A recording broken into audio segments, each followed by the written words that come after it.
మరి ఈ ముఖ్యమంత్రి గారు ఢిల్లీకి వెళ్తున్నటువంటి సందర్భంలో వారు నేను ఇంకొక డిమాండ్ చేస్తా ఉన్నా, మీరు ఇన్నిసార్లు ఢిల్లీకి పోయొచ్చారు కానీ ఎప్పుడు కూడా నరేంద్ర మోడీ గారిని మీరు బీసీ బిల్లు గురించి అడగలేదు. మీరు రాహుల్ గాంధీ గారు చెప్పారు కాబట్టి నేను బీసీ బిల్లు పెట్టినా అన్నారు, రాహుల్ గాంధీ గారు చెప్పినారు కాబట్టి కులగన్న చేసినా అన్నారు. కానీ మీరెప్పుడు మనస్ఫూర్తిగా మాత్రం బీసీలకు మద్దతు ఇవ్వడం లేదు. ఆ విషయం మీ వైఖరితో స్పష్టమవుతున్నది.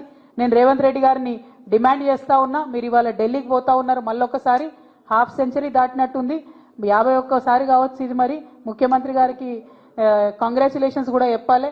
గిన్నిస్ రికార్డు వాళ్ళు వెతుకుతున్నారట రేవంత్ రెడ్డి గారు ఎక్కడ ఉన్నారని. ఢిల్లీకి పోయి వచ్చే ముఖ్యమంత్రులలో గిన్నిస్ రికార్డు కూడా వారికే వచ్చేటట్టుగా నాకు కనిపిస్తూ ఉన్నది. మరి మీ గిన్నిస్ రికార్డు వచ్చినందుకు సంతోషం, కానీ మా బీసీ బిడ్డల బిల్లును మాత్రం మీరు ఢిల్లీకి పోతా ఉన్నారు, ఖచ్చితంగా తీసుకొని రావాలని చెప్పి మేము డిమాండ్ చేస్తూ ఉన్నాం. ఒకవేళ మీరు బీసీలకు 42% రిజర్వేషన్ ఇవ్వకుండా ఎలక్షన్లకు పోయేటట్టయితే ప్రతి గ్రామంలో ఉన్నటువంటి తెలంగాణలో ఉన్నటువంటి ప్రజాస్వామ్యవాదులందరినీ కూడా మేము రిక్వెస్ట్ చేసి 100ల కొద్ది నామినేషన్లు వేపిస్తాం. ఎలక్షన్ కమిషన్కు ఎన్నికల ప్రక్రియను మేము అడ్డు తగిలే విధంగా 100ల కొద్ది నామినేషన్లు ప్రతి వార్డులో ప్రతి పంచాయతీలో కూడా వేపిస్తామని సందర్భంగా నేను తెలియజేస్తా ఉన్నాను.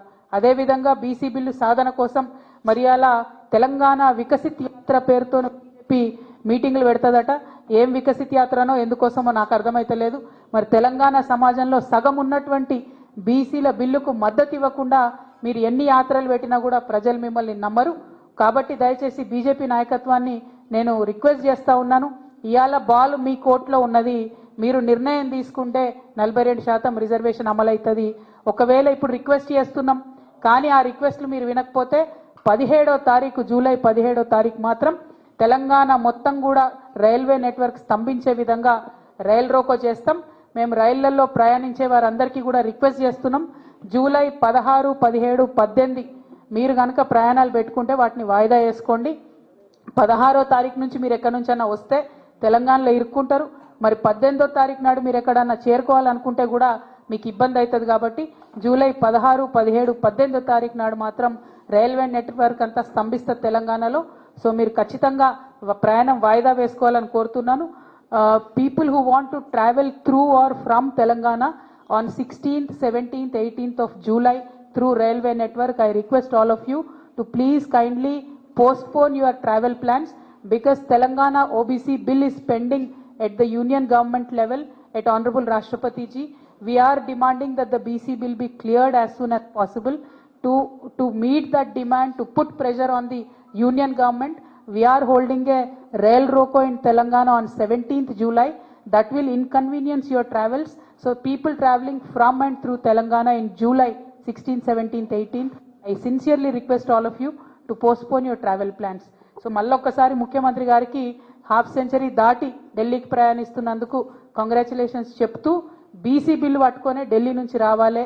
బనకచెర్ల మీద అపెక్స్ కౌన్సిల్ మీటింగ్ పెట్టించుకొని బనకచెర్ల ప్రాజెక్ట్ ఆపే మీరు ఢిల్లీ నుంచి తెలంగాణకు రావాలని డిమాండ్ చేస్తూ మరి హాజరైన మీడియా మిత్రులందరికీ కూడా నమస్కారాలు. జై తెలంగాణ, జై జాగృతి.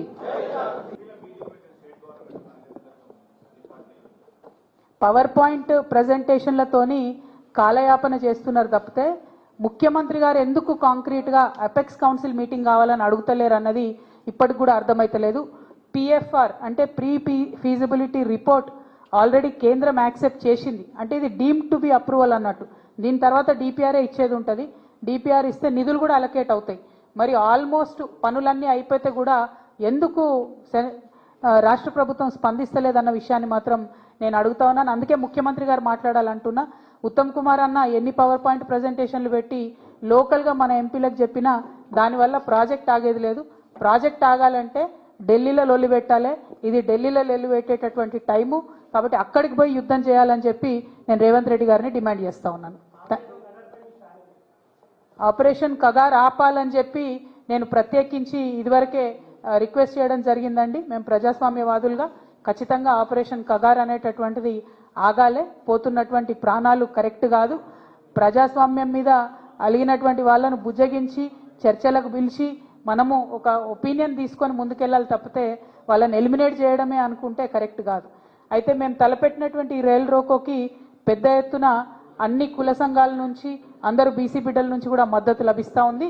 ఇప్పుడు భారతీయ ఒడ్డెర సంఘం నుంచి రాష్ట్ర నాయకులు మారన్న గారు మద్దతుగా వచ్చినారు. వారికి ఉద్యమాభివందనాలు తెలియజేస్తున్నాను. అట్లానే తెలంగాణ నాయి బ్రాహ్మణ సేవా సంఘం నుంచి రాచమల్ల బాలకృష్ణ గారు వచ్చినారు. ఇవాళ పొద్దంతా కూడా ప్రతి సంఘం కూడా వస్తామని ఫోన్ చేస్తూ ఉన్నారు. ఇవాళ కొంతమందికి, రేపు కొంతమందికి, ఎల్లుండి కొంతమందికి సమయం ఇచ్చినాము. తెలంగాణ వ్యాప్తంగా అన్ని జిల్లాల నుంచి కూడా బీసీ సంఘాలు కూడా మరి మద్దతుగా మెసేజ్ పెడతా ఉన్నారు.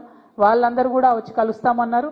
ఇంకా మంచి విషయం, అరుదైన విషయం ఏంటంటే ఎస్సీ ఎస్టీ సమాజానికి సంబంధించినటువంటి ప్రతి ఒక్కరు కూడా ఈ బిల్లుకు మద్దతుగా నిలుస్తూ రేపు వచ్చి చాలా మంది మద్దతు తెలియజేస్తామని చెప్తా ఉన్నారు. వారందరికి కూడా ధన్యవాదాలు తెలియజేస్తున్నాం. ప్రజాస్వామ్యబద్ధంగా ఇది మంచి డిమాండ్, రావాల్సిన డిమాండ్. మద్దతు ప్రకటిస్తున్న ప్రతి ఒక్కరికి కూడా ధన్యవాదాలు. Thank you. జై తెలంగాణ.